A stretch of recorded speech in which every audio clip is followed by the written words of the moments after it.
ऊपर झाड़ियां होती हैं, फिर उसके ऊपर थोड़ा एक बड़ा पेड़ होता है, फिर एक बहुत बड़ा पेड़ होता है। कुछ इस तरीके से डिजाइन होती है जंगल की। ऐसे नहीं होता कि एक ही पेड़ खड़ा हुआ है जंगल में।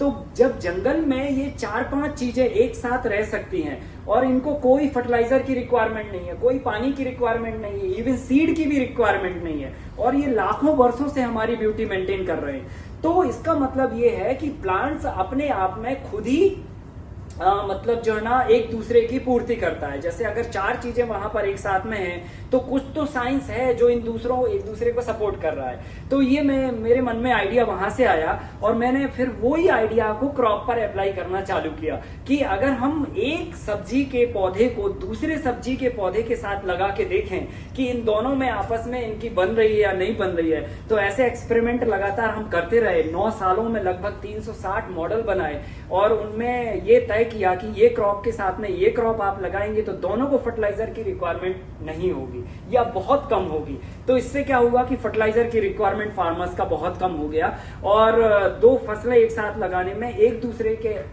कम्युनिकेशन बहुत अच्छा रहा। एक फसल ने जो तत्व छोड़ा वो दूसरी फसल को फूड के रूप में मिल गया, दूसरी फसल ने जो छोड़ा तत्व वेस्ट के रूप में वो पहली फसल को फूड के रूप में मिल गया। तो कुछ इस तरह से इन्वायरमेंट प्लान किया ईश्वर ने, प्रकृति का डिजाइनिंग किया है कि एक दूसरे के ऊपर सारे लोग डिपेंड हैं। जंगलों में जो है ना आपने देखा होगा सारे जीव जो है ना जिंदा रहते हैं और खुशी से जीते हैं, क्योंकि उनकी आजीविका एक दूसरे के ऊपर निर्भर रहती है। ठीक उसी तरह से प्लांट्स की आजीविका भी एक दूसरे के ऊपर निर्भर रहती है। ईश्वर ने कुछ इस तरह से प्लानिंग किया हुआ है। तो जैसे हम ह्यूमंस जो फूड खाते हैं फिर वो वेस्ट करते हैं, अब वो वेस्ट हमारे लिए वेस्ट है लेकिन किसी दूसरे का वो फूड है।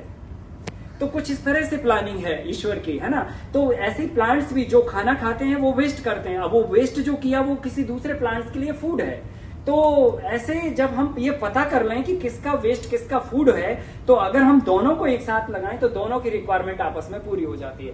तो मल्टीलेयर का जो प्रिंसिपल है वो इस मॉडल पर ही टिका हुआ है। पहला स्ट्रक्चर, दूसरा कॉम्बिनेशन। इसको हम कॉम्बिनेशन बोलते हैं कि आपको किस क्रॉप के साथ में क्या लगाना है। तो 9 सालों के अंदर हमने बहुत एक्सपेरिमेंट किए, बहुत अलग अलग मॉडल पर लगातार प्रयोग किए, और अभी तक हम 360 मॉडल वेजिटेबल फार्मिंग में बना चुके हैं, जिनको एक साथ लगाने पर क्रॉप का यील्ड बहुत अच्छा होता है, पानी की रिक्वायरमेंट कम हो जाती है और आपकी फर्टिलाइजर की रिक्वायरमेंट भी कम हो जाती है।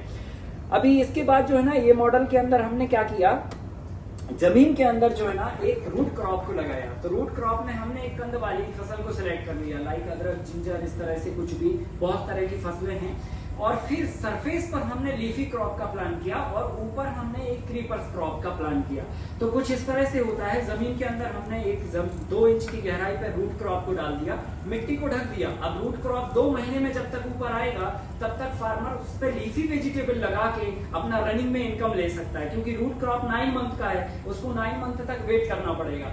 तो 9 मंथ तक वेट ना करे उसके लिए हम लीफी क्रॉप उसके ऊपर से डाल देते हैं, और उससे कई तरह के बेनिफिट होते हैं। देखिए, जब लीफी क्रॉप हम डाल देते हैं तो ये 20 दिन में जमीन के सरफेस को ढक लेती है, नंबर 1। जब जमीन के सरफेस को इसने ढक लिया तो इससे सबसे बड़ा बेनिफिट ये होगा कि वीड्स नहीं निकल पाएंगे। नहीं तो अगर हम ये स्पेस नहीं ढकेंगे तो वीड्स अपने हिसाब से उगते रहेंगे। आप वीडीसाइड डालिए या तो आप मैन्युअली निदाई करिए, तो इन दोनों कंडीशन में आपका इनपुट कॉस्ट बढ़ना है।